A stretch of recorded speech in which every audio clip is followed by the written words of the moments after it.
तो guys finally beginning after the end का season 7 आ गया। मैंने एक्सपेक्ट नहीं करा था ये 12 मार्च को ही आएगा। मैंने ये पोस्ट देखा तो फिर वीडियो बनाना चालू। चलो गाइस अभी स्टार्ट करते हैं एक इंट्रो से।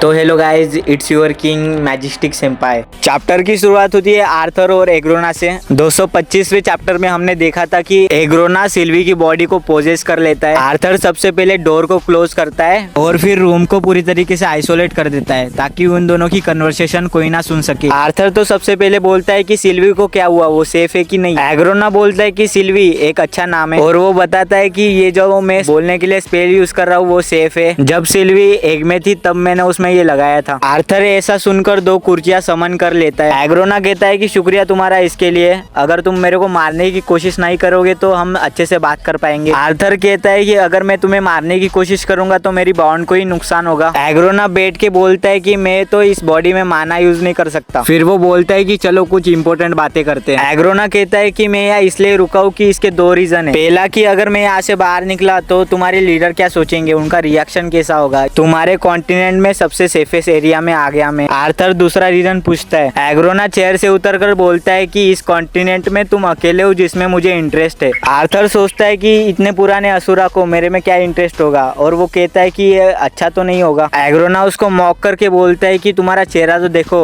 तुम टेंशन मत लो, इतनी जल्दी मैं तुम्हें उठाने नहीं वाला। आर्थर कहता है कि तुम मुझसे भी ज्यादा अजीब हो जितना मैंने इमेजिन किया था। एग्रोना कहता है कि तुमने क्या सोचा था, मैं कोई ऐसा हूँ अपने पैरों में पूरी दुनिया को झुकाने पे तुला हुआ है। आर्थर कहता है कि ऐसा ही कुछ। एग्रोना बोलता है कि तुम थोड़ा बहुत सही हो लेकिन मेरे पास कुछ ऐसा है जो मैं अपने लोगों को दे सकता हूँ। मैंने अलाक्रिया में तुम्हारे जैसे लोगों के बीच में कई जिंदगी साथ बिताई है। मैंने देखा कि तुम लोगों का नजरिया कितनी जल्दी बदल जाता है। सिर्फ कुछ साल पहले सार्वजनिक फांसियां तुम लोगों के लिए एक मनोरंजन का कार्य हुआ करती थी, लेकिन अब तुम्हें वो डरावनी लगती है। ऐसे लोगों से डील करना मुश्किल है, इसलिए मैं अपने लोगों को तुम्हारे ऐसे लेसर्स के लोगों से निपटने देता हूँ, तुम्हारी बदलती हुई सोच सही और गलत के आधार पर। आर्थर कहता है कि तुम कैसे सोच सकते हो कि तुम जो कर रहे हो वो सही है कि गलत, और तुम्हारे रिटर्नर्स कितने बुरी तरीके से लोगों को मार रहे हैं। एग्रोना कहता है कि और तुम जैगरेट की लाश को ट्रॉफी की तरह दिखा रहे हो। गाइस ये जैगरेट वही रिटर्नर है जो आर्थर ने सबसे पहले मारी थी। एग्रोना कहता है कि ऐसा सोचना गलत होगा कि तुम्हारी साइड मेरी साइड से अच्छी है। आर्थर थोड़ी देर शांत होकर सोचने लगता है क्या होगा ये जो बोल रहा है ये सही होगा। तो इसकी बातों से तो लगता है कि ये अपने लोगों की चिंता करता है और अलाक्रिया एक शांत जगह है। एग्रोना कहता है कि तुम जो सोच रहे हो वो वियर्ड है, तुम सोच रहे हो कि मैं लेसर्स को भी भाव देता हूँ, राइट। गाइस काफी सारे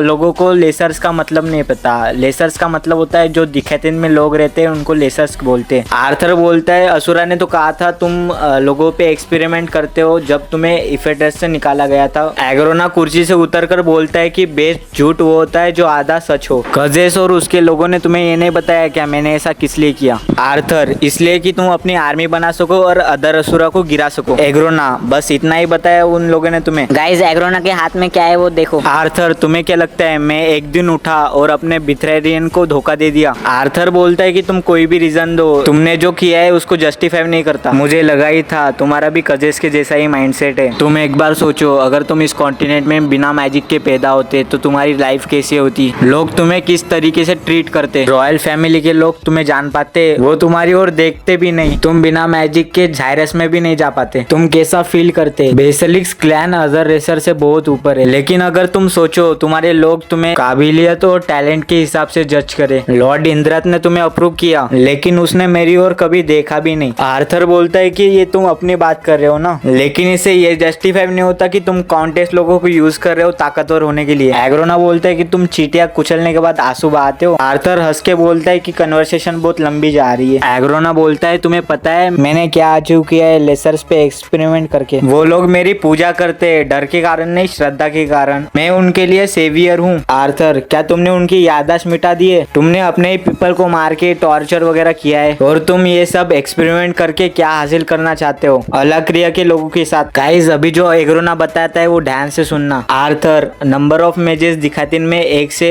100 तक होते हैं। क्या तुम्हें अलाक्रिया का स्टैटिस्टिक पता है? स्टैटिस्टिक है है 1 से 5 तक। गाइस इसका मतलब अलाक्रिया में 5 में से एक इंसान मैजिक यूज कर सकता है। हैं तुम्हारा चेहरा तो देखो इम्प्रेस है। आर्थर सीरियस होकर बोलता है तुम्हारा ये सब करके क्या गोल है, तुम बहुत इंसेन बातें कर रहे हो। आर्थर कहता है कि मुझे लगता है कि तुम्हें मेरी मदद चाहिए, तुम मुझे अपनी साइड लेना चाहते हो। एग्रोना हंस के कहता है कि मेरी तरफ तुम बहुत बातें सोच रहे हो लेकिन तुम्हारा आंसर मिसिंग है। मुझे लगता है कि मैं तुम्हें कुछ दे सकता हूँ। तुम्हें पता है तुम्हारे पेरेंट्स वॉल पे थे, उधर अटैक हुआ था, मेरी वजह से उनको कुछ हुआ नहीं है। तुम्हें पता ही होगा तुम अपने असुरा से कांटेक्ट नहीं कर पा रहे होंगे। कुछ asuras including Elder and wisdom एलाक्रिया में मेरे कैसल के अंदर छानबीन करने आए थे। आर्थर इसका मतलब ट्रीटी टूट गई? नहीं, मैं और इफिथर्स के असुरास भी, हम दोनों की साइड से कोई नहीं चाहता था ट्रीटी टूट जाए, इसलिए मैंने दूसरी डील बना दी। अब कोई भी असुरास इस वॉर को पार्टिसिपेट नहीं करेगा। तुम मुझे ये सब क्यों बता रहे हो? एग्रोना कहता है कि मैं तुम्हें इसलिए बता रहा हूँ कि तुम मेरी साइड आ जाओगे तो अच्छा होगा, लेकिन अभी के लिए मैं चाहता हूँ कि तुम इस वॉर से बाहर रहो। मुझे लगता है आम लोगों की जान नहीं जानी चाहिए, लेकिन ये सब आगे कंटिन्यू नहीं रहेगा, ये बस वॉर की स्टार्टिंग है। तुम्हें कितना लगता है कि तुम इस वॉर को जीत सकते हो और तुम्हारी फैमिली और तुम जिनसे प्यार करते हो उनको जिंदा देख सकते हो? मैं चाहता हूँ कि तुम अलाक्रिया में आके कहीं छुप जाओ, बस मेरी आर्मी के अपोनेंट मत बनना। मैं गारंटी देता हूँ कि तुम जिससे प्यार करते हो मैं उनको कुछ नहीं होने दूंगा। गाइस फिर सिल्वी उठने लगती है। सोच कर बताना मुझे, मैं तुम्हें स्पेल दे रहा हूँ, तुम सिल्वी के साथ मुझे कांटेक्ट कर सकते हो। जल्दी सोच के बताना, मैं वॉर की अगली स्टेज पर जा रहा हूँ। आर्थर तुमने मुझे बोला था कि तुम मेरे में इंटरेस्टेड हो, लेकिन अभी तक तुमने बताया नहीं, किस लिए? मुझे लगता है कि तुम्हें बताने से कोई दिक्कत नहीं होगी। तुम्हारे ओल्ड फ्रेंड से बात करके मुझे अच्छा लगा, किंग ग्रे। गाइस इसका मतलब एग्रोना को भी पता है आर्थर की रियलिटी। फिर यहाँ पे ही चैप्टर खत्म हो जाता है। गाइस एग्रोना की बातों से समझ आता है कि वो आर्थर को कोई थ्रेट भी नहीं समझता। तू जा भाई, साइड में बैठ जा और चुपचाप देख, बस इतना ही है। आर्थर इस ऑफर को सोच रहा है, लेकिन भाई ऐसा करना गलत है, ये उसको भी पता है। चैप्टर को रेटिंग देना चाहूंगा मैं 10 में से 9 की। आर्ट स्टाइल भी अभी मस्त हो गई है। चलो गाइस अभी अपने मजे। 1 अप्रैल को इसका सीजन 2 भी आ रहा है एनिमेशन में। नेक्स्ट चैप्टर आएगा, सब्सक्राइब करके रखो।